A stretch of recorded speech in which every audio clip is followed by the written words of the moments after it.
Hello guys, नमस्कार। This side Shubham स्वर्णकार, आप सभी का एक बार फिर से हार्दिक स्वागत। एक आज RSMSSB बोर्ड ने जूनियर इंस्ट्रक्टर की वैकेंसी निकाली है और उसमें कंप्यूटर वालों के लिए भी है। तो कन्फ्यूजन में ना रहें, कौन भर सकता है और कौन नहीं भर सकता, इसका ज़रूर ध्यान रखें। और वही मैं आप लोगों को बताने आया हूँ, क्योंकि बहुत बड़ा कन्फ्यूज़न है कि मैं एलिजिबल हूँ या नहीं। सर मेरा बीटेक है, एमटेक है, वो सब के सब जो है ना, बोलते ना वो मारवाड़ी के एकदम गोली हो जाएंगे जब आप एक एक लाइन पढ़ोगे ना, इसका मतलब हम सब बाहर हो गए।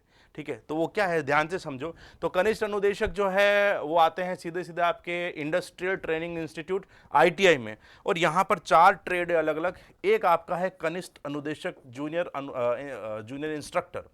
जूनियर इंस्ट्रक्टर, कंप्यूटर प्रयोगशाला, computer lab and IT information technology lab प्रयोगशाला जो है उसमें यूज है। ठीक है, 164 NTSP, 38 TSP, टोटल 202 वैकेंसी है।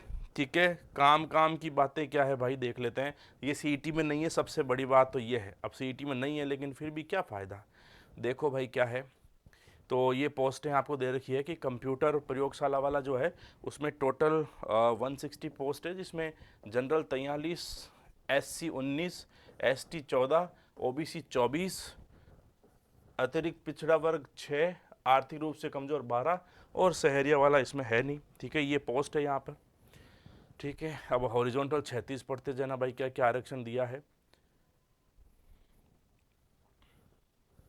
ये दूसरे सारी जो पोस्ट थी वो है। ठीक है, अब यहाँ पर अलग अलग पोस्ट के लिए एलिजिबल हो तो अलग अलग आवेदन जो है आप लोगों को करना होगा। ठीक है, ठीक है भाई, ठीक है। आगे आ जाते हैं। आगे ये तो क्या है कि सब जो एडवर्टीजमेंट होते हैं उसमें कॉमन सी बातें हैं, कोई नई बातें नहीं है, सब में कॉमन है। अपना सीधा सीधा क्वालिफिकेशन क्या है वहाँ पे चलते हैं। वेतनमान भाई साहब बेसिक कंप्यूटर अनुदेशक से अच्छा है, यहाँ पर लेवल 10 है ना, 3600 ग्रेड पे। बेसिक कंप्यूटर अनुदेशक 2800 ग्रेड पे है। अब देखिएगा योग्यता, अब देखो भाई यहाँ पर आ जाओ। तो शैक्षणिक देखो, पुरानी स्कीम के अधीन सेकेंडरी होनी चाहिए, या अभी आप लोगों को 10+2 स्कीम के अधीन सेकेंडरी। मतलब सीधी सीधी बात है कि आप लोगों को 10वीं पास होना जरूरी है। ठीक है, ठीक है, ये शैक्षणिक में। तकनीकी क्या होना चाहिए, क्योंकि ITI 10वीं पास होती है, जैसे ITI में डिप्लोमा वगैरह करते हो 10th पास, कुछ कुछ 12th पास भी होते हैं। यहां पर तकनीकी में लिखा भाई, मान्यता प्राप्त विश्वविद्यालय या बोर्ड से किसी व्यवसाय में जो भी है, स्नातक कंप्यूटर विज्ञान होना चाहिए, अभियांत्रिकी BE BTech हो सकता है, प्रौद्योगिकी यानी IT हो सकता है, मैं स्नातक कंप्यूटर एप्लीकेशन में स्नातकोत्तर यानी कि MCA, कंप्यूटर एप्लीकेशन में स्नातक यानी कि BCA। ठीक है, या किसी मान्यता प्राप्त विश्वविद्यालय से कंप्यूटर विज्ञान, अभियांत्रिकी या प्रौद्योगिकी में 3 वर्ष का डिप्लोमा, जिसे पॉलिटेक्निक कहा जाता है, DGT से सुसंगत एडवांस डिप्लोमा। ठीक है, या कंप्यूटर ऑपरेटर सह प्रोग्रामिंग सहायक। ठीक है, computer operator and programming assistant, COPA trade. ठीक है, या डेटाबेस असिस्टेंट प्रणाली में आपका ट्रेड प्रमाण पत्र होना चाहिए। ठीक है, ये तीनों में से कोई एक। ठीक है, माना आपके पास BE BTech MCA BCA सब कुछ है, फलाना दिन का। अब एक लाइन जो है इन्होंने बहुत बारीकी से लिख दी है, ये है लाइन, ये देखो भाई, ये लाइन जो है, अनिवार्य अर्हता, अनिवार्य कंप्यूटर सॉफ्टवेयर एप्लीकेशन ट्रेड में राष्ट्रीय शिल्प अनुदेशक, क्राफ्ट्समैन ट्रेड इंस्ट्रक्शन। ठीक है, CITS या CTS, ये दोनों ये जो है आपके पास में प्रमाण पत्र होना चाहिए, राष्ट्रीय शिल्प अनुदेशन। ठीक है, नेशनल क्राफ्ट्समैन इंस्ट्रक्टर, है ना, क्राफ्ट्समैन इंस्ट्रक्टर बोला जाता है इसे, क्राफ्ट्समैन ट्रेनिंग इंस्ट्रक्शन, CTS प्रमाण पत्र। NCIC, सारा काम ऑनलाइन आपका सरकारी है, सारा का सारा काम भारत कौशल की वेबसाइट से होता है, सारा का सारा काम DGT से होता है, सारा का सारा काम, जैसे मैंने सिस्टम असिस्टेंट में आप लोगों को क्वेश्चंस करवाए थे निमी के, DGT के, जहां से एक प्रश्न भी आया था एग्जाम में, एक स्टेप ऊपर जाना है, CD ... एंटर करना पड़ेगा, है ना, तो वो होना जरूरी है। ठीक है, तो जिसने भी NCIC से प्रमाण पत्र लिया है, सर्टिफिकेट कोर्स किया है सॉरी ट्रेनिंग का, वो सभी के सभी लोग एलिजिबल हैं। अब इसके अलावा आपके पास MCA है, चाहे BTech है, चाहे MTech है, चाहे फलाना है, चाहे डीम है, चाहे कुछ भी है, आप इसके बिना एलिजिबल नहीं हो। ठीक है, दूसरा, अनुभव भी मांगा है, ठीक है।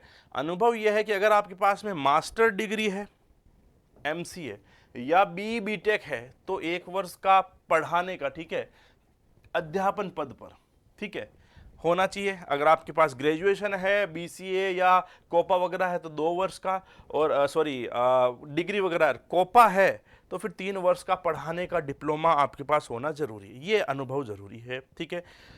बाकी देवनागरी नीलिपि तो सबको आती है, कोई दुख है नहीं उसके अंदर, तो ये इंपॉर्टेंट हो गया, ठीक है। अब ये देखो, CITS के अधीन RPL इस स्कीम के अनुसार जारी राष्ट्रीय शिल्प अनुदेशक प्रमाण पत्र 1 वर्ष के नियमित CITS के समतुल्य, मतलब जो CITS कर रहे हैं, यानी कि पॉलिटेक्निक की या ITI की B.Ed बोला जाता था, जिसे जो जिसने CITS किया वो सब एलिजिबल है, सीधी सीधी भाषा में ये है, ठीक है।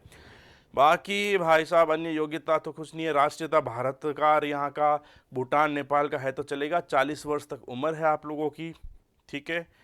तो आगे बात करें तो लेवल 10 में है, ठीक है। पेंशन मिलेगी आप लोगों को, ज़रूर मिलेगी। OTR से कर सकते हैं। आयोजन में अभी जो है आप लोगों का कहीं पर लिखा नहीं है, लेकिन ये आप लोगों को बता देंगे, ठीक है। प्रवेश पत्र ऑनलाइन डाउनलोड करने। अयोग्यताएँ वो है, 2-2 लुगाएँ नहीं रखनी है, जो 2-2 लुगाएँ रखता है या 2-2 आदमी रखती है उसको जो है निकाल देंगे बाहर, ठीक है।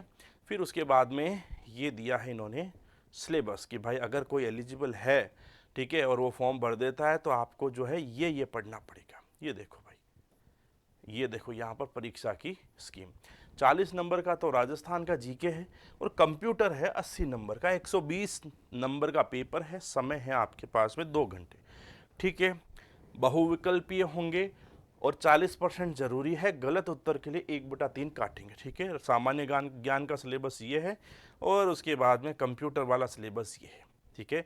ये सिलेबस अगर हम लोग देखें तो सूचना सहायक या सिस्टम असिस्टेंट के इर्द गिर्द का ही है, अलग से कुछ भी नहीं दिया इन्होंने, ठीक है। तो अनुदेशक, कनिष्ठ अनुदेशक, ये अनुदेशक नाम सुनते हैं तो कंप्यूटर अनुदेशक याद आता है, लेकिन कंप्यूटर अनुदेशक लेवल 8 पे काम कर रहा है, ये अनुदेशक जो लेवल 10 पे काम करेंगे। तो कहीं ना कहीं तो वेतन विसंगति है अनुदेशकों के साथ में, ठीक है।